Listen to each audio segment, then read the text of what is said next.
जय श्री महाकाल साथियों, आज हम आपको लेकर आए हैं बाबा महाकाल की नगरी उज्जैन में। और आज हम आपको दर्शन करवाने वाले हैं राजा भर्तृहरि जी और राजा गोपीचंद जी और बाबा गोरखनाथ की गुफाओं के दर्शन हम करवाने वाले हैं, जहां पे इन्होंने तपस्या करी थी। और राजा भर्तृहरि जी कैसे राजा से वैरागी बन गए, वो सारी जानकारी देने वाले हैं। तो वीडियो के लास्ट तक आप बने रहें, बीच में स्किप ना करें और वीडियो को लाइक करें और चैनल को आप सब्सक्राइब कर लीजिए। हमारे सनातन धर्म में गाय को गौ माता माना गया है। यह भी माता का ही रूप है। कहते हैं गाय की सेवा और दर्शन मात्र से ही सभी देवी देवताओं के दर्शन हो जाते हैं, क्योंकि गौ माता में 33 कोटि देवी देवताओं का वास बताया गया है। इसलिए हमें गाय की सेवा करनी चाहिए।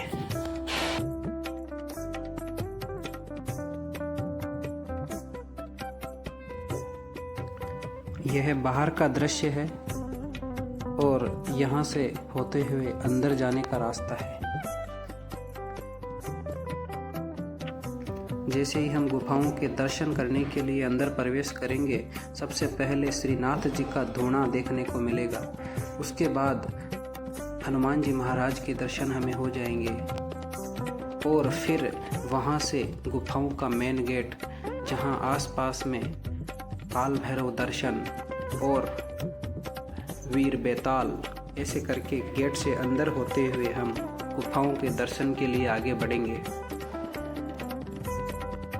अब हम चलते हैं राजा भर्तृहरि जी, राजा गोपीचंद जी और बाबा गोरखनाथ की गुफाओं के दर्शन के लिए। हम आपको एक एक गुफा के दर्शन करवाएंगे और गुफा का रास्ता कैसा है, सारा हम दृश्य दिखाएंगे। गुफा का जो रास्ता है बहुत ही छोटा है और अंदर झुक के ही अंदर चलना पड़ता है, और ज़्यादा देर तक अगर अंदर रहेंगे तो पसीना पसीना हो जाता है और सांस लेने में भी दिक्कत हो सकती है। सबसे पहले गुफा में प्रवेश करते ही माता रानी महाकाली जी के दर्शन हम करेंगे, जैसा कि आप देख पा रहे हैं। जय हो। यहाँ पर राजा गोपीचंद जी की तपस्थली है और यहाँ के बारे में ऐसी मान्यता है कि 2500 वर्षों पहले गोरखनाथ बाबा ने और बाद में राजा भर्तृहरि जी ने 12 वर्षों तक तपस्या की थी।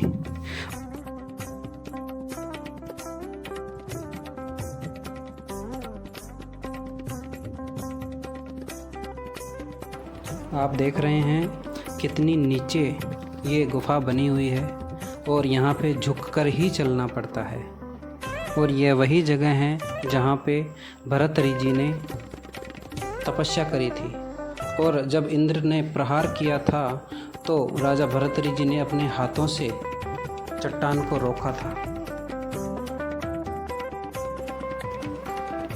अब हम देखने वाले हैं जहाँ से चार धाम का रास्ता निकलता था, ये वही जगह है।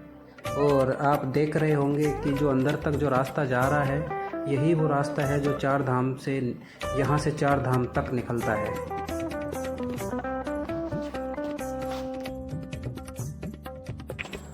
इस गुफा से निकलकर अब हम राजा गोपीचंद जी महाराज की दूसरी गुफा में प्रवेश करेंगे और यहाँ का नज़ारा हम आपको दिखाने वाले हैं। बेवफा रानी की वजह से उज्जैन के राजा भर्तृहरि जी बने थे सन्यासी। कहानी के माध्यम से सुना गया है कि भर्तृहरि एक विक्रमादित्य 2 भाई थे और अपने पिता के सबसे बड़े बेटा होने की वजह से उज्जैन के राजा बने थे राजा भर्तृहरि। लेकिन एक दिन गोरखनाथ जी उनके घर में आए और उनकी अच्छी सेवा और मान सम्मान से खुश होकर गोरखनाथ जी ने एक फल दिया और कहा कि ये फल खाने वाला इंसान हमेशा जवान रहेगा, कभी बूढ़ा नहीं होगा। गुफा में हमने नीलकंठेश्वर महादेव के दर्शन किए, जहाँ पे एक बाबा बैठे हैं और आशीर्वाद दे रहे हैं। तो वो फल राजा भर्तृहरि नहीं खाए और वो अपनी रानी से बहुत प्यार करते थे, इसलिए उसको खाने के लिए दे दिया। लेकिन हुआ क्या, रानी किसी कोतवाल से प्यार करती थी, उसने कोतवाल को दे दिया, और कोतवाल किसी वेश्या से प्यार करता था तो उसने उस फल को वेश्या को दे दिया। और वेश्या बड़ी समझदार थी, उसने सोचा कि इस फल को मैं खाऊंगी तो मैं जवान रहूँगी, मुझे जवान नहीं रहना, ऐसी ज़िंदगी नहीं जीना।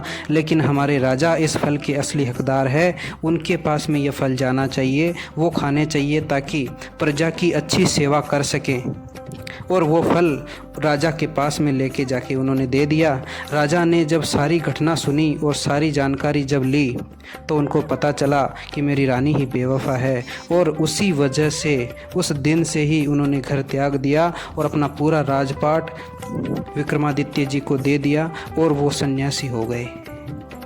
उसी दिन से बाबा गोरखनाथ जी को गुरु मानकर उनकी शरण में आ गए और 12 साल तक यहाँ पे तपस्या करी।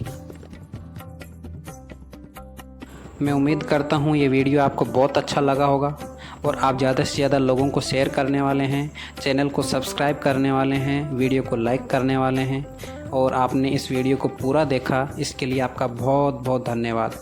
जय श्री महाकाल।